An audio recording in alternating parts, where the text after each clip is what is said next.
Aujourd'hui, vous savez, moi je pars du principe où dans un métier, il y aura toujours des abus. Mon travail aujourd'hui, c'est de les limiter. Alors, les abus dont parle Magali Berdalla, ce sont ceux du dropshipping. Et ça ressemble à peu près à ça. C'est un site qui va vous proposer des répliques de luxe. Donc vous avez toutes les baskets, vous avez du Chanel, du Dior, du Balenciaga. Un site qui propose des répliques de luxe, bon, en gros, de la contrefaçon, quoi.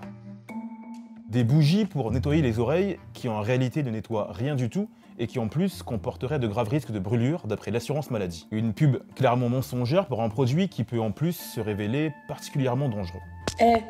Ça là, c'est le meilleur dentifrice. Vous avez vu là, les crèches là? Ils sont interdits en France. Là, on a donc un dentifrice interdit en France, dont la composition et la provenance ne sont même pas présents sur le site marchand. Bon, on est ici dans la pure dérive du dropshipping, mais c'est quoi exactement que le dropshipping et à partir de quand les influenceurs dépassent-ils la ligne blanche? Alors déjà, le dropshipping, c'est parfaitement légal. C'est le fait de vendre un produit qu'on ne possède pas, qu'on n'a pas en stock, et qu'on va aller chercher chez un fournisseur qui se chargera ensuite de le distribuer aux clients. En gros, un vendeur, le dropshipper, trouve un produit et un fournisseur via des plateformes comme Wish ou AliExpress. Il va ensuite créer un site intermédiaire marchand pour vendre son produit. Ce dernier coûte généralement beaucoup plus cher que le prix d'origine, parfois même jusqu'à 100 fois plus. Et pour multiplier l'exposition de son site, le dropshipper va passer par des influenceurs qui cumulent souvent plusieurs millions d'abonnés sur leur réseau. Eux vont se charger de présenter des produits qu'ils ne connaissent pas toujours très bien. Voilà. Ah mais il y a ça aussi.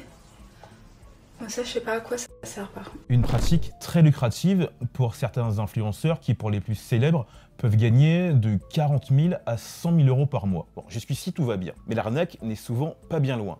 Comme nous l'explique maître Elias Bourhan, il est avocat spécialisé dans la défense des dropshippers. Le dropshipping devient une arnaque lorsque, par exemple, le dropshipper ne va pas livrer le produit. Ou lorsque le dropshipper va lui livrer un produit via son fournisseur qui est un produit différent de ce qu'il a commandé. Le dropshipper va entrer dans ce qu'on appelle une pratique commerciale trompeuse, qui est sanctionnée par la réglementation française, lorsqu'il va apporter une information qui n'est pas claire, sincère et loyale au consommateur. Autrement dit, lorsqu'il va mentir, par exemple, sur l'origine d'un produit, la nature intrinsèque d'un produit, la qualité d'un produit, lorsqu'il va pratiquer une politique des prix barrés, avec des produits qui sont constamment promotionnés toute l'année.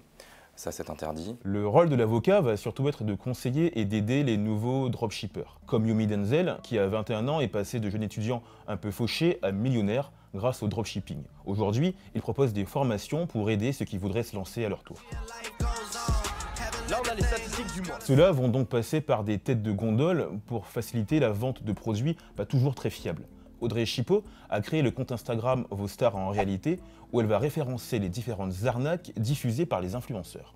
En contrefaçon, j'ai un exemple assez récent, avec Laurent Billionnaire qui faisait la publicité d'enceintes JBL. Pour la transporter, au moins, ça là, c'est plus facile. Tu peux l'amener à la piscine, tu peux l'amener où tu veux. Vous avez vu, cet après-midi, pour l'anniversaire à Noémie, on est allé à la plage et du coup, on l'a amené avec nous. La marque s'est manifestée en disant non, non, ce ne sont pas nos enceintes. Nous ne vendons pas par ce biais-là. Il s'agit de contrefaçon. On a d'autres exemples de sites frauduleux. Par exemple, des sites où les mentions légales n'apparaissent pas, ce qui était le cas pour le porte-bébé ergonomique et physiologique présenté par Hilary. Et du coup, là, ça soulage vachement et il est bien attaché. Ce produit est dangereux parce qu'il ne maintient pas le bébé, puisqu'il n'y a pas de sangle. On peut citer un dernier exemple qui était des montres présentées comme des montres en or, mais à 10 €. Bon, une montre en or ne peut pas coûter 10 €. Ce qu'on peut reprocher aux dropshippers, c'est de la publicité mensongère, puisque les sites envoient des briefs à ces influenceuses. Une partie des influenceurs qui ont plusieurs millions d'abonnés abusent de la naïveté et de la faiblesse de ces jeunes qui les suivent. Magali Berdalla, l'agente d'influenceurs la plus célèbre de France, reconnaît des dérives, en tout cas au début.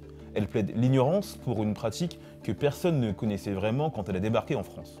Concrètement, les abus, c'était des délais de livraison beaucoup trop tardifs, des services après-vente pas vraiment au top. Voilà, donc il y a eu des choses, mais nous on a appris ça avec le temps parce que moi quand j'ai démarré mon métier d'agence, en 2016, il n'y avait pas de dropshipper. Du coup, on n'était pas prêts. Même moi, je ne savais pas ce que c'était le dropshipping à la base.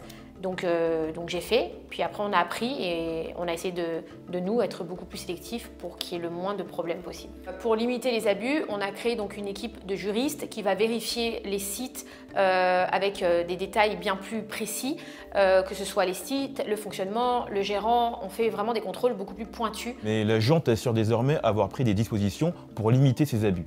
Et ce, malgré la baisse des contrats que ces nouvelles règles auraient provoquées. Ça nous a fait avoir une baisse d'économie parce que forcément on a beaucoup moins de clients, parce qu'on en refuse énormément, mais c'est pas grave, je préfère perdre un peu en chiffre d'affaires et durer sur le long terme plutôt que de gagner des sommes, parce qu'on m'a proposé des sommes astronomiques pour valider des sites qu'on a refusés bien évidemment, et qui se retrouvent d'ailleurs chez d'autres concurrents. Donc ça c'est un peu dommage parce qu'il faudrait, je pense aujourd'hui, qu'il y ait des règles qui soient suivies par tout le monde, des règles qui soient faites pour tous les influenceurs et toutes les agences et qu'elles soient suivies par tout le monde. Récemment, le ministre de l'économie est monté au créneau face à la recrudescence de ces arnaques liées au dropshipping et n'a pas hésité à interpeller les influenceurs. Et je voudrais vraiment faire appel à tous les influenceurs qui ont un impact considérable sur la décision d'achat des jeunes.